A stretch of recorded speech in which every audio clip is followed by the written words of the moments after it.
went out there, did the meet, DQ'd in my 100 free with a false start. I was like, oh, this is horrible. But I was like, it spurred me on. I was like, I wanted to do better. And then, I just dove in like head first. And I was like, I kind of go after things. In my opinion, I'm really not a swimmer. I'm a good athlete. So it just happened to devote myself to whatever it is.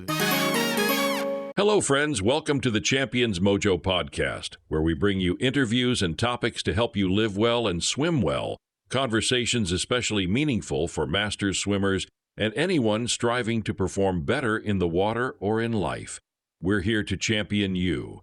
And now your host, Kelly Pallas. We are doing an on-deck interview, and it's an exciting day at the Bumpy Jones meet in Sarasota long course, because not only are we going to have an interview with Ryan Kloppe, who is fantastic. We have so many incredible topics you're going to want to listen to. I'm letting my husband, Mark Pallas, co-host with me because we're going to talk about one of Ryan's special activities that I don't know the jargon for, but Mark does have the good questions. Anyway, and just because it's fun. So welcome to Champions Mojo, William Kloppe, but you go by Ryan. Tell us your age, your team, and where you live right now. So I'm 45. I live in Orlando, Florida. I'm swimming just outside of Orlando in Oviedo with the Blue Dolphins. And it's okay, cool. And Mark, welcome to Champions Mojo as a co-host. What would you think a great first question about Ryan's swimming would be? Well, since his last name is Kloppe, which rhymes with choppy, I'm thinking, do you prefer to swim in choppy open water or clean glassy water? I mean, it's kind of a silly question, but it's just kind of fun. Yeah. So I always love to do an open water swim, but I have this crazy fear when I can't see the bottom. So funny story. I was doing an open water swim, and part of the swim was through a channel, and our minds mess with our heads sometime. And my dad was in the kayak next to me through this channel. And I had to ask him, I was like, Dad, all I can smell is bacon. And I thought there were sharks down there, and I thought for sure I was the bacon. It was the weirdest thing, this mind playing tricks. But so yeah, I like that black line on the bottom. I want to be in a pool. Exactly. What channel was that, by the way? I think it was Sport de Soto. So. All right. So first, before we get into your really cool hobbies, which kind of probably all play into you being super fit, and what is the thing that you've done in your swimming that you're most proud of as far as accomplishments, like real swimming accomplishments or times or an event? Wow. That's a big one. But my favorite event's 2IM, and I've gotten All-American and world top 10s in that. So probably revolving around that. So, wow, that does not surprise me that you're an IMer because of all the different, it's a medley of strokes, of course, like the medley of events that you have in your life. So let's go back to choppy, because we were told to ask you about your wakeboarding. So tell us about wakeboarding. Right. So yeah, with wakeboarding, glass is the best. You want that perfect water. So yeah, I loved wakeboarding. Can you explain what it is first? Oh, so wakeboarding. Is it a competition? Is it like, where do you do it? Is it behind a boat? Like what's? So there's two ways you can do wakeboarding. Predominantly behind a boat or on a cable. I was a cable rat, so I would go to a park where there's a cable system that runs around the lake, and you're towed by a rope that's dangling from the cable, and they tow you into obstacles, and you just huck your body into the air or whatever you want to do, and hope you land, and it's just a blast. So sliding around, and during competitions, I always liked that I had that swimming background, because you can get out and go again if there's still time left in your run, and I can swim to the side pretty quick. Yes, you can. So yeah, flips and rails and all that. It's a blast. So like it would be like a ramp in the water, and then you would just fly off of it and do. That's right. So it looks a little bit like a snowboard, but on water. You got it. That's okay. It exactly. Boots and all. Yeah. And what was the age that you did that, and where? Like, how do you get into that? I got pulled out there with some college buddies and we started doing it. I excelled, and then I kind of left them in the dust. But it's a little bit of an expensive sport. A lot more gear than a swimsuit and goggles. Yeah. We always say gear queer. It's a Marine Corps. Yeah, it's a Marine Corps term, but the fewer. It doesn't seem like a lot for swimming, except Mark's. You've never seen Mark's equipment bag. He's got like every piece of swimming equipment there is. But I'm gonna have to compare bags. Oh yeah, I love the gear. Yeah. Okay, wait. Okay. Yeah, let's talk about swim gear, because I think that's really fun. Like, tell us. So what is in your swim gear bag? I have one piece of equipment here, and it's my favorite piece of equipment. It's called the Flex, and it runs off a polar temporal heart rate monitor, and it's got a gyrometer in it. This has 6 different gyrometers. It gets my splits, it gets my intervals, it gets my paces at different heart rates. It is hands down one of the best things. I wear a Garmin, and it's good, but the Flex just a whole nother level. What's the company called? It's called Flex with a P, Phlex. Okay. Yeah. And it goes under your calf, or how does it connect to you? And so it connects right on your. No, Ryan, you're gonna Mark, get another.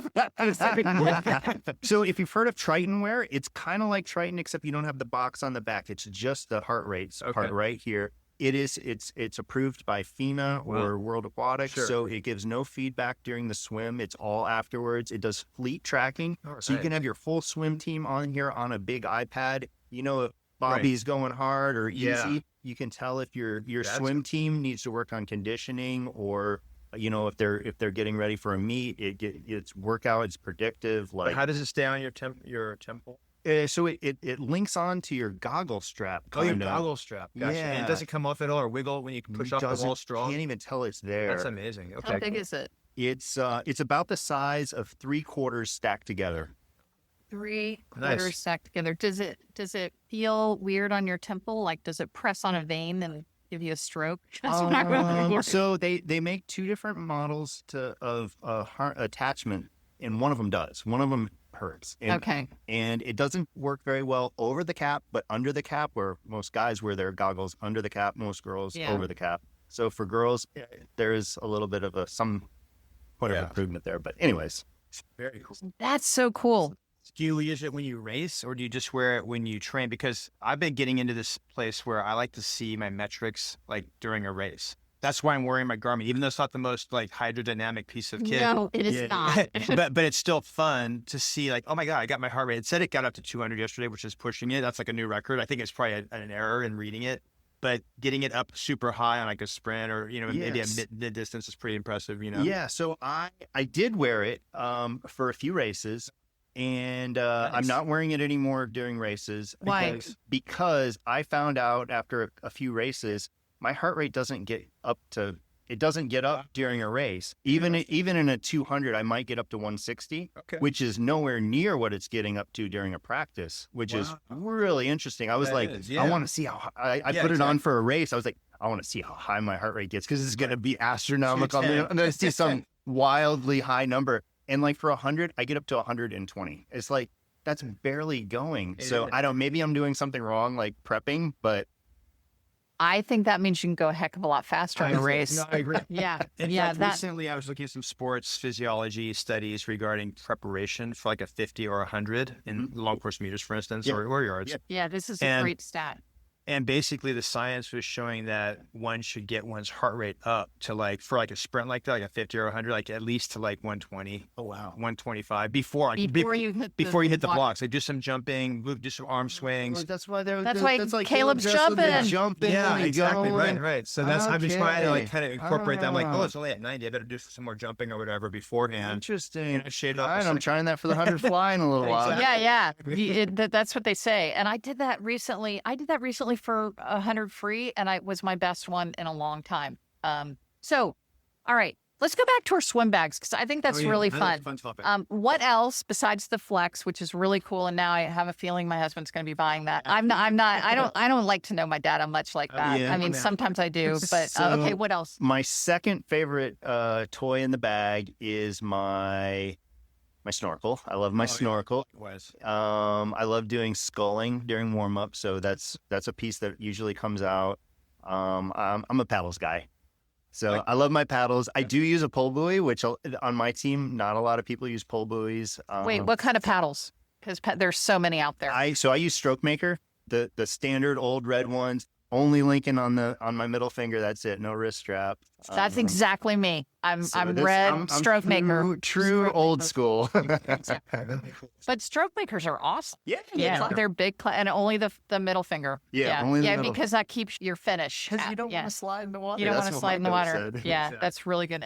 What else? What kind of fins? So fins, I use the new short power ones. I don't know what they're called, but yeah, you know when you see them. I know So Finnish ones. the new Finnish slip fins. the breaststroke ones with the cup thing. No. They have these other ones that are like brand new. They just like slip onto your foot like a pair of socks. They literally came out this week. They're called slip fins. Yeah. I'm gonna test them tomorrow. Yeah, they're really cool. They don't go behind your ankle And they're for breaststroke. No, This they're is for for, freestyle and for everything, backstroke, not breaststroke. They don't. Yeah, Breaststroke, everything but breast. But they're very natural. They make your foot feel like just a little bit bigger, but not like big fins make even those short power fins. These are really cool. They're called slip fins by Finnis. Yeah. So okay, so I think I have similar. My bag is the Stroke Maker paddles, but I do alternate the sizes. Like I have 3 sizes of Stroke Maker, so I don't overdo my shoulders. And if I'm doing like a real speed set, where I love one of my favorite sets is descend by equipment. So you start with no equipment, super tight interval on like 4/100s. Then the next set you add paddles only, and then you add fins only, and then you do paddles and fins. So you keep them all like say 2100s on 115, but when you're getting tired, you're adding equipment. Nice. So if you're really trying to swim fast with paddles and fins, I use the smaller paddles. But if I'm just cranking out long stuff, it's the big paddles. All right. Your bag. Do we have enough time? I don't know that we do. So you have everything that we have. Plus you have. Do you what? He has breaststroke fins. Yeah. What actual toys do you have in your gear bag? Oh, he has them all. I have one thing from Finnish. It actually clicks when you rotate your hips. You put it around your waist. It's really cool. I love that one. And then the classic stuff, snorkel. I have like 3 or 4 different pairs of actual paddles. One is called the Freestyler. The pointed It's freestyle like paddles. a triangle. And that exactly. So to really make sure your fingertips enter the water first, and then You have the tempo trainer, tempo trainer, and then and you have the breaststroke fins. the breaststroke fins. I mean, I pretty much got everything that Finnish makes. Yeah. I like the Finnish stuff. Yeah. Other things as well. Yeah. All right. Yeah, that's good. Yeah, so we love our equipment. So I guess we're a little bit hypocritical to call us a wakeboarders gear queer, right? Okay. So Ryan, you do so many things. So now we have to talk about your MMA career, and then MMA. Why don't you mixed martial arts? And honey, I'm going to let you take over from here. So as a Marine Corps veteran, combat sports are near and dear to me, of course, because back in the Marine Corps, we studied the Marine Corps martial arts program up at Quantico, way up there from here. We're down in Sarasota, Florida today, doing this deck interview, but you stationed up at Quantico up there, and it was basically whatever you can use to kill the enemy, in any kind of art or whatever. So basically very lethal, pretty hardcore, gnarly stuff. I grew up as a kid doing Kempo. And a little taekwondo and this and that and the other. And of course, some wrestling with the bros, in high school and stuff. Rolling on the mats and all that, choking them out. And the water polo was basically like, fighting, but in the water. Version. Yeah, exactly. Playing elbows to the nose and stuff, But so to find out that you have a mixed martial art MMA background. So now mixed martial arts, as a young kid, like where did you grow up and where did you start learning how to do some martial art work? So I moved to Florida, and my parents they moved here a little bit before me, and they said if I came back here to Florida, that they would give me some wheels and they put me in school because I was trying to do community college in Texas. So I got down here, and I missed some cuts in a swim years in the past. At this point, I would not touch the pool, and I started going to the gym. Got a workout buddy. He was like, "Oh, you should go do Brazilian Jiu-Jitsu with me." I was like, "Okay."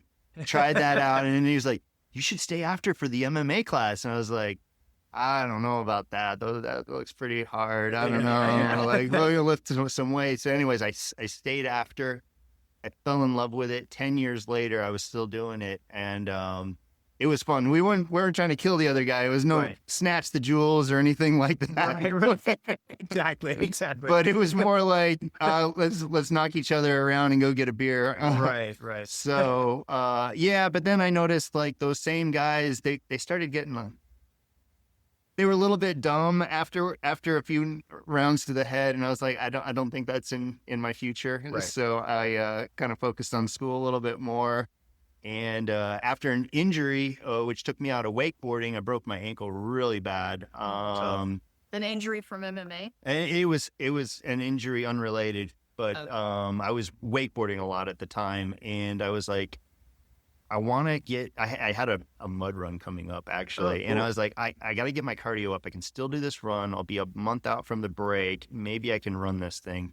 I was like, I'm gonna swim in the pool because I know I can swim. I did it before, but it's been 12 years since I'd swum. But wow. So I got in the pool, and I was like, with a team, and then I started like kind of liking it. I was kind of good at it, and somebody talked me into going to a meet, and that was a St. Pete. I think it might have been Bob Beach. Oh yeah. Went out there, did the meet, DQ'd in my 100 free with a false start. I was like, oh, this is horrible. But I was like, it spurred me on. I was like, I wanted to do better, and then I just dove in like head first, and I was like, I kind of go after things. In my opinion, I'm really not a swimmer. I'm a good athlete. Yeah, exactly. So it just happened to devote myself to whatever it is, even if it's something bad for me or good for me. Like I go in head first after it. So, I kind of chase things with everything I got. Right. Well, it's great that you at 45 are really embracing swimming versus like MMA and stuff, because I've got some buddies like in their late 40s, 50s that are doing MMA still, or rolling jiu-jitsu or whatever, and some injuries occurring in this, that, and the other, shoulder, elbow, or like concussion or whatever, choked out one too many times. I mean, it's just like so the deficit to the brain with blood, exactly. It might not be good. I mean, we do some underwaters, I guess. Yeah, you can see some stars doing underwaters too, for sure. But definitely not getting like generally hitting the head. Hopefully, doing backstroke without backstroke flaps. Probably that's about it. Probably not the best at our age anymore. Exactly, but you're also a total boarder like I am, so we have that in common. I mean, I grew up out, of course, San Diego, surfing, snowboarding, Tony Hawk. Pumping around on a half pipe. Yeah, exactly. Yeah, and also like in emptied out pools, keyhole and stuff like that. Del Mar Skate Park, snowboarding. So yeah, it's awesome. We have that, and now we're just chilling, swimming. But you're still skateboarding. So tell us a little bit about your skating prowess, doing some kick flips, ollies. Yeah. I love to go to a skate park every now and then. My first job was at 16, started at a skate park, worked there until I was about 20. So I know how to build the ramps. One of the best things, in my opinion, one of the best things I could have done at that age, I learned how to work with wood and tools and build real things and structures. So now when I'm at the house, if something breaks, new power tools. Yes, exactly. I know. The right tool for the right job, and you're good to go. Yeah, exactly. Never got to pay somebody to do it again. Yeah, exactly. That's so cool. Very nice. So skateboarding gave you that. That's awesome. Any snowboarding, surfing, any other? Oh yeah, once a year I do a snowboard trip. Beautiful. When I was back in the day, I did skiing, and once I tried a snowboard, right, same thing. It's all done. Exactly. Snowboard is the only way. Right. Yeah. Where do you normally go? My favorite is Breckenridge. Sweet. I haven't been there yet, but it sounds amazing. I don't know what the mountain one is. The far left one where all the blacks are. Wow, you're going black? Yeah, I love that. And how about the family? Don't bring them. Is it a boys trip or? It's a boys trip. Yeah. Hey, speaking of family, you have a commonality with Mark and I, which is rare that you get to swim with your wife. So your wife is Kelly Kloppe. Yep. Who is outstanding. Is she 45 like you, or is she little? I got a young one. Okay. She's 9-10 years younger than me. Oh, wow. She was born in 90. I'm born in 80. So, we met at the pool. Me and my buddy were doing a set of broken 500. She showed up and was like, "Hey, is Masters practice today?" I was like, "No." She's, "Can I swim with y'all?" "Yeah, hop on in." And a year later to the day we got married. No way. That's Yeah. awesome. That is so cool. Yeah, So we got engaged in the pool underwater with I got a plastic thing, Sharpie, underwater, will you marry me? Got it on video with a GoPro. That's awesome. that is awesome. Yeah. So, do you train together all the time? And how is it with, Well, so we've got a 5-year-old and a 7-year-old. So training together is very difficult. When we're at the club where we have kid care, yeah, we do that. And yeah, it's fun. We do it probably once a week. We get to train together. But during the week is much more difficult. so you train separately, but that is so cool. So today's Father's Day. Yeah, And right. she let you come to the meet. So that was part of the reason for the moving the 200, because right now we've got our next event is 2 free and then 100 fly. Well, the 800, I took my 200 split because I want to get out of here. I'm going to go back home, and they're taking me out for a crab, and I'm making her drive because I'm going to have some beers. Yeah. Well, that is so cool. So what a career you've already had at just 45, like just swimmer, wakeboarder, snowboarder, MMA, inline skater, like inline, right? Yeah. And that's a whole different sport as well. Anything with that? So what you didn't grab is the thing that doesn't fit with any of this, actually. Yeah, that's what we were told to grab. What doesn't fit? Your job, your day job. So I actually do have a day job. Yeah. Yes. What is the day job? I'm a CPA. No. No way. I crunch numbers, count beans, do analytics. I'm in charge of reporting for a company in Lake Nona called Tavistock. What do you guys do? Yeah, we're building a master community. That's right. Yeah, so we're neighbors with Orlando International Airport. We've got just thousands of acres over there. That's awesome. And we're developing a 12-mile stretch of highway. Wow. It's going to go and extend the beach line. Yep. Yeah. 28. Yeah, out by Sunbridge. Yeah. We've just built in 2025. It's just about to open, but the largest target that was going to be built for the year. Dang. So that was kind of cool. I mean, they built it, but it's our kind of project together, right? How far? It's in Lake Nona. Oh, yeah, okay. yeah, it's right there. Yeah. It's right in there, Lake Nona West. So yeah. Wow. So Awesome. that do you think there's anything to kind of your adventurous spirit as a athlete that balances the CPA? Is the CPA? It falls right in line with working hard. Yeah. Yeah, work hard, play hard. So Yeah. Wow, this is awesome. All right, you got to get ready for your 100 fly. Is there anything that I have not asked you or that Mark hasn't asked you that you'd want to share with our listeners? Yeah, there's something that usually happens, and usually why I'm not at meets on Sundays is because I'm a wholehearted believer in Christ. Yeah. And I all the praise and glory and honor that comes from anything I do, I give to Him. That's beautiful. That's Yeah. beautiful. Ryan, thank you so much for spending this time with us today, and get your heart rate up for that 100 fly, and good luck. Thank you. Cool. Thank you very much, Kelly. Thank you, guys. See ya. Thank you for listening to the Champions Mojo podcast.